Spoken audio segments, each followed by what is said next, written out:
आज आप ये बताइए कि मेनोपॉज क्या है? अच्छा दानिया, ये बड़ा ही अच्छा सवाल है, क्योंकि अमूमन हम प्रेगनेंसी के बारे में बात करते हैं, हम रिप्रोडक्टिव एज की प्रॉब्लम्स के बारे में बात करते हैं, लेकिन हम जिस तबके के बारे में बात नहीं करते हैं वो हमारी वो ख़वातीन है जो 50 को क्रॉस कर जाती हैं। हमारे मुल्क में मेनोपॉज की जो रफली एज है वो है 49-50। मेनोपॉज से मुराद ये है कि अगर आपको पीरियड्स आना बंद हो चुके हैं और उसको 1 साल का वक्फा गुजर गया है इस एज ग्रुप में, तो हम उसे कहते हैं कि ये खातून जो है ना वो मेनोपॉज में चली गई, यानी पीरियड्स बंद हो गए। अब इसकी इम्पोर्टेंस क्या है?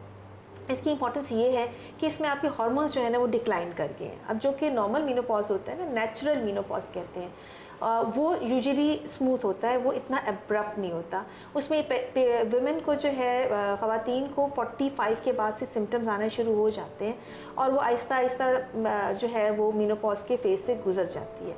अब चूँकि हार्मोन्स डिक्लाइन होते हैं तो वो वुमेन के अंदर जो चेंजेस आती हैं वो ये हैं कि हॉट फ्लशेस आना शुरू हो जाते हैं, गुस्से का आ जाना, चिड़चिड़ापन हो जाना, ठीक है। उसके अलावा वजाइनल ड्राइनेस फील करना, इंटरकोर्स में प्रॉब्लम का होना, यूरिनरी सिम्टम्स का होना, ठीक है।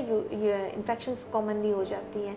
ये प्रॉब्लम्स हैं वो ज़्यादा फेस करना शुरू कर देती हैं because of the estrogen deficiency, जो हार्मोन्स उनके डिक्लाइन कर रहे होते हैं। इसमें सबसे ज़्यादा प्रॉब्लम जो करने वाली वो सिचुएशन होती है वो होती है हॉट फ्लशेस होते हैं, मूड ख़राब हो जाते हैं, मूड स्विंग्स हो जाते हैं, गुस्सा आता है, गर्मी लगती है। ये वो कंडीशन है जिसके ऊपर ख़वातीन को कंसल्ट करना चाहिए। इसके बाद मेरा डॉक्टर साहिबा आपसे ये सवाल है कि मेनोपॉज में ख़वातीन अपना कैसे ख्याल रखें? जी, मेनोपॉज में ये जैसे मैंने आपसे बात की है कि एक ट्रांजिशन हो रहा होता है, फीमेल की लाइफ में बड़ा इंपॉर्टेंट होता है, ठीक है। अब इसमें एहतियात उसी तरह से जैसे हम पहले कहते हैं कि आपने अपनी डाइट का ख्याल रखना है, आपने एक्सरसाइज करनी है, हम कहते हैं हाई कैल्शियम डाइट आप लीजिए, इसके अलावा विटामिन डी के सप्लीमेंट्स लीजिए, आप एक्सरसाइज को रखिए, वॉक रखिए, बैलेंस डाइट बहुत इंपॉर्टेंट है। अगेन बहुत मिर्च मसाले, अगर किसी को हॉट फ्लशेस की प्रॉब्लम हो रही है तो मना करते हैं। इसके अलावा अगर ये सिम्टम्स ज़्यादा सवेयर हो रहे होते हैं तो फिर उसमें हम HRT, अगर कोई कॉन्ट्राइंडिकेशन ना हो तो हार्मोन रिप्लेसमेंट थेरेपी भी थोड़े टाइम के लिए उनको एडवाइस कर सकते हैं, उससे सिम्टम्स काफ़ी कम हो जाते हैं। अगर वजाइनल ड्राइनेस की प्रॉब्लम हो रही होती है तो उसके लिए भी लोकल क्रीम्स वगैरह हम लोग प्रिस्क्राइब करते हैं, तो ये यूजुअली ये ट्रांजिशन फिर स्मूथ हो जाता है। अच्छा, कुछ ख़वातीन को ब्लीडिंग के प्रॉब्लम्स होते हैं कि मतलब स्पॉट्स आ रहे होते हैं, तो क्या ये ख़तरनाक होता है? हाँ बिल्कुल दानिया, जो मेनोपॉज के बाद जो ब्लीडिंग हो रही होती है, देखो जब तक तो मेनोपॉज के फेज़ से आप गुजर रहे हैं ना, तो कभी ब्लीडिंग कम हो जाती है, कभी ज़्यादा हो जाती है, डॉक्टर्स मेडिसिन भी प्रिस्क्राइब कर रहे होते हैं। लेकिन वंस मेनोपॉज हो गया है और आप मेनोपॉज के मतलब हुए 1 साल 2 साल हो चुके हैं और उसके बाद अगर ब्लीडिंग हो रही है तो वो डेफिनेटली आपने डॉक्टर के पास जाना है, उसको किसी सूरत भी इग्नोर नहीं करना। हो सकता है सिर्फ 10 से 20% चांस हो कि ये किसी कैंसर की वजह से हो और 80% चांस है कि ये कैंसर की वजह से नहीं है, लेकिन इसको इन्वेस्टिगेट करना बहुत ज़रूरी है। सो जब भी किसी को ये प्रॉब्लम होती है उसे अपने डॉक्टर से फौरी तौर पर रब्ता है, चाहे स्पॉट ही लगाए, चाहे कोई इसको लग रहा हो कि ये इतनी सिग्निफिकेंट प्रॉब्लम नहीं है, लेकिन अगर मेनोपॉज में यानी पोस्ट मेनोपॉजल ब्लीडिंग हुई है तो ये बड़ा ज़रूरी है कि आप डॉक्टर से फौरी तौर पर रब्ता करें। वो आपके कुछ टेस्ट करवाएंगे, वो आपका अल्ट्रासाउंड करवाएंगे, वो ये देखना चाहेंगे ये ख़तरनाक तो नहीं है, क्योंकि ये बड़ा ज़रूरी है कि इस वक्त ये हम इग्नोर ना करें। मेरा आपसे आखिरी सवाल है कि इसके क्या रीज़न हो सकते हैं?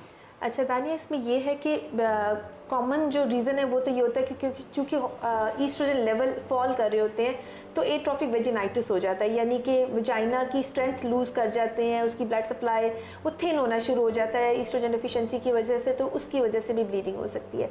इसके अलावा कोई पॉलिप हो सकता है, बाज़ दफ़ा जो है कोई पुरानी प्रॉब्लम फाइब्रॉइड्स वगैरह चल रहे होते हैं उसकी वजह से है। कुछ लोगों का यूट्रस नीचे आ जाता है, उसकी वजह से अल्सर बन जाते हैं। कभी कोई खून पतला करने वाली दवाई कोई ले रहे होते हैं खातून, उसकी वजह से, या कोई लिवर प्रॉब्लम की वजह से हो सकता है। ये इन वजूहात की वजह से भी हो सकता है। हम कहते हैं ये नॉन मैलिग्नेंट कॉजेज़ हैं, लेकिन जिसके लिए हम वरीड होते हैं वो होते हैं मैलिग्नेंट कॉजेज़। यूट्रस का कैंसर यानी बच्चेदानी का कैंसर या बच्चेदानी के मुंह का कैंसर समटाइम इसी तरह से ही प्रेजेंट करते हैं और ये अर्ली प्रेजेंट कर जाते हैं, यानी ये जल्दी पता लग जाता है। अगर आप जल्दी डॉक्टर के पास रजू कर लेते हैं तो 100% ट्रीटमेंट पॉसिबल है।